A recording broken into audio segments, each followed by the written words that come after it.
পশ্চিমবঙ্গে ঐতিহাসিক junior doctor আন্দোলনের বিশেষ পরিস্থিতিতে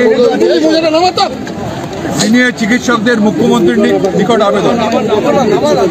পশ্চিমবঙ্গ সরকার ওয়েস্ট বেঙ্গল জুনিয়র ডক্টর ফ্রন্টের প্রতিনিধিদের সঙ্গে বসবার কথা প্রকাশ্যে সাংবাদিকদের সামনে বললেও একথা স্পষ্ট যে মাননীয় মুখ্যমন্ত্রী বাস্তবে জুনিয়র ডাক্তারদের প্রতিনিধিদের সঙ্গে বসে তাদের যে নির্দিষ্ট 5 দফা দাবি যেগুলি অত্যন্ত ন্যায্য বলে আমরা মনে করি সেগুলি শুনে একটা সমাধান সূত্র বের করবার কোনো সদিচ্ছা দেখা গেল না।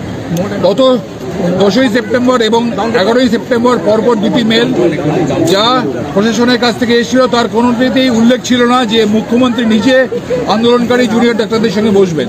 বাস্তবে তিনি জুনিয়র ডাক্তারদের সঙ্গে বৈঠক এড়িয়ে গেলেন, অথচ তিনি জুনিয়র ডাক্তারদের ঘাড়ে দোষ চাপালেন। জুনিয়র ডাক্তাররা বৈঠকে বসতে চায় না।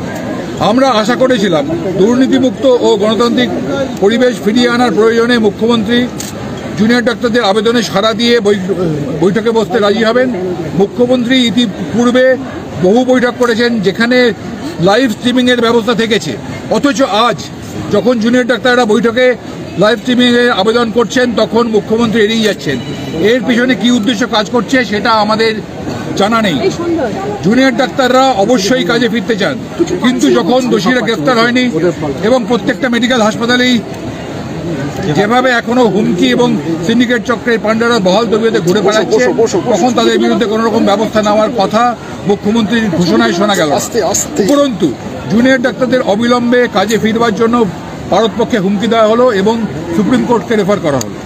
প্রতিদিন সংবাদপত্রে অভয়ার মর্মান্তিক মৃত্যু ও ধর্ষণের পরিপ্রেক্ষিতে যে সমস্ত হারহীন করা তথ্য এবং দুর্নীতির সাথে যুক্ত চিকিৎসা চক্রের কথা সামনে আসছে সে বিষয়ে মুখ্যমন্ত্রীর বক্তব্যে কোনো কথা শোনা গেল।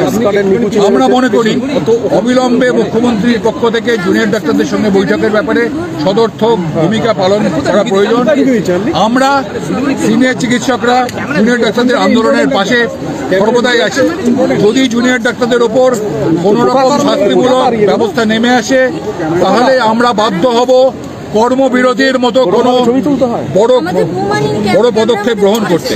আগামী দিনে জুনিয়র ডাক্তারদের এই ন্যায়সঙ্গত আন্দোলনকে আরও শক্তিশালী করবার জন্য যা যা করণীয় তা করবার অঙ্গীকার আমরা করছি। এতে আমরা আজকে যারা একসঙ্গে আছি ইন্ডিয়ান মেডিকেল অ্যাসোসিয়েশনের ওয়েস্ট বেঙ্গল ব্রাঞ্চ আছে, মেডিকেল সার্ভিস সেন্টার আছে, সার্ভিস ডক্টরস ফোরাম আছে, আর জয়েন্ট প্ল্যাটফর্ম অফ ডক্টরস আছে যার মধ্যে 7টি কনস্টিটিউয়েন্ট অর্গানাইজেশনস আছে। আমরা আমাদের যৌথ বিবৃতি শুনেছেন, আমাদের কাছে কপি আমরা দিয়ে দিচ্ছি। এটা আমাদের সরকারের কাছে আবেদন একটু সংবেদনশীল হয়ে সদর্থক ভূমিকা নিয়ে যাতে আমাদের আন্দোলনরত জুনিয়র ডাক্তাররা এবং যাদের সাথে সমগ্র শুধু চিকিৎসক সমাজ না আমাদের সাধারণ মানুষ সর্বস্তরের মানুষ যাদের সমর্থন আছে। আমরা এটা জানি যে চিকিৎসা ব্যবস্থায় ধর্মঘটে কিছু অসুবিধা হয়, আমরা সিনিয়ররা সেই ব্যবস্থাটাকে যথাসাধ্য আমাদের টিকিয়ে রাখার চেষ্টা করছি, আমরা সেই পরিশ্রম করছি। তা সত্ত্বেও জুনিয়র ডাক্তারদের সাথে আলোচনার জন্য সরকার সদর্থক ভূমিকা নেবে এবং সংবেদনশীলতার সাথে এই পুরো পরিস্থিতিকে বিবেচনা করবেন। এবং আমরা মনে করি যা যা ঘটনা ঘটছে তার প্রতি প্রতিটি মানুষের যে ধরনের ক্ষোভ আসছে সেটাকে প্রশমিত করার দায়িত্ব আজকে সরকার এবং প্রশাসনকেই নিতে হবে। আমরা মনে করি জুনিয়র ডাক্তাররা যে আবেদন করছে, অর্থাৎ প্রশাসন এবং পুলিশের সর্বোচ্চ স্তরে যারা দায়িত্বে ছিলেন, অ্যাডমিনিস্ট্রেটিভ দায়িত্ব যাদের উপর ছিল তাদের সরিয়ে রেখে তদন্ত, এটা কিন্তু এমন কিছু একটা আশ্চর্য ব্যাপার নয়, এটা ভয়ঙ্কর কোনো দাবি নয়। অতীতে এই উদাহরণ বহুবার আছে। যখনই কোনো জনগণের বিক্ষোভের মধ্যে সরকার পড়েছে তখন কিন্তু পুলিশ প্রশাসনে যারা দায়িত্বে, স্বাস্থ্য প্রশাসনে যারা দায়িত্বে তাদের সর্বোচ্চ স্তরকে সরিয়ে রেখেই তদন্ত করা হচ্ছে। আমরা তাদের বরখাস্ত করারও দাবি করছি না, আমরা শুধু বলছি তারা প্রশাসনিক দায়িত্ব থেকে সরে দাঁড়ান এবং তারপরে নিরপেক্ষ তদন্ত হোক।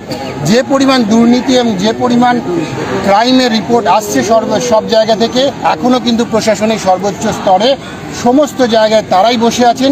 এইভাবে নিরপেক্ষ তদন্ত যে সম্ভব নয়, সেটা জনগণ, জুনিয়র ডাক্তারদের সাথে সিনিয়র ডাক্তার আমরাও কিন্তু একই কথা মনে করছি।